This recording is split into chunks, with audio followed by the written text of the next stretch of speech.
ইমানদার। বোমার আঘাতে লাশ উপরের দিকে ওটা ছিন্ন ভিন্ন টুকরা টুকরা হয়ে গেছে।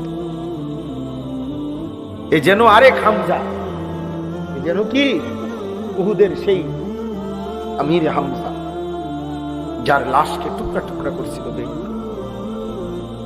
আমি মনে হয়েছে আমার এই কথা, হ্যাঁ ভাবছিলাম আমির হামজার মতো আর কেউ হবে না।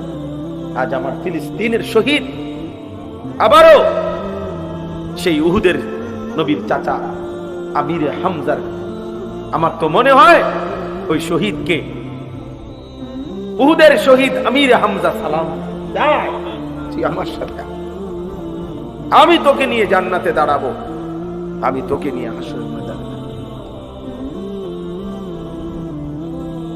এজন্য বন্ধু আমরা অনুরোধ করি তোমাদের, বাবারা আপনাদেরকে অনুরোধ করি, আপনারা আপনাদের ছেলেদেরকে কিভাবে নামাজি বানাবেন ফিকির করেন, আপনারা আপনাদের মেয়েদেরকে কিভাবে পর্দানশীল বানাবেন ফিকির করেন, আপনাদের স্ত্রীকে কিভাবে নামাজি বানাবেন ফিকির করেন। এই ভাবনা ভাবেন, চোখের পানি ফেলে কাঁদেন, আলেমে দ্বীনের সাথে পরামর্শ করেন। আহারে বাপ, এই যে কয়জন বাবা আছেন আপনাদের কাছে অনুরোধ করি, চাচা আমার কথায় রাগ হইয়েন না, আপনাদের যাদের ছেলে নামাজ পড়ে না, মেয়ে পর্দা করে না, আপনি একজন ব্যর্থ বাবা। আপনি এই খাট পালন সোফা ফার্নিচার দেখাইয়া মুসলমানের কোনো সফলতা নাই।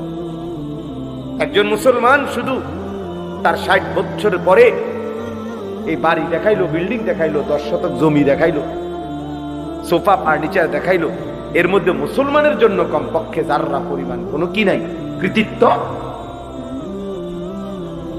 নেই। এর মধ্যে মুসলমানের কোনো কৃতিত্ব নেই। মুসলমানের কৃতিত্ব ঈমান, মুসলমানের কৃতিত্ব তাকওয়া। আমাদের বাংলাদেশের বর্তমান জাতীয় মসজিদের খতিব যিনি হযরত মাওলানা আব্দুল মালিক সাহেব দামাত বারাকাতুহুমুল আলিয়া, উনি বলছেন, ওনার এক লিখনির মধ্যে আছে যে সৌদি আরবে একজন ইঞ্জিনিয়ারের সাথে দেখা হয়েছে।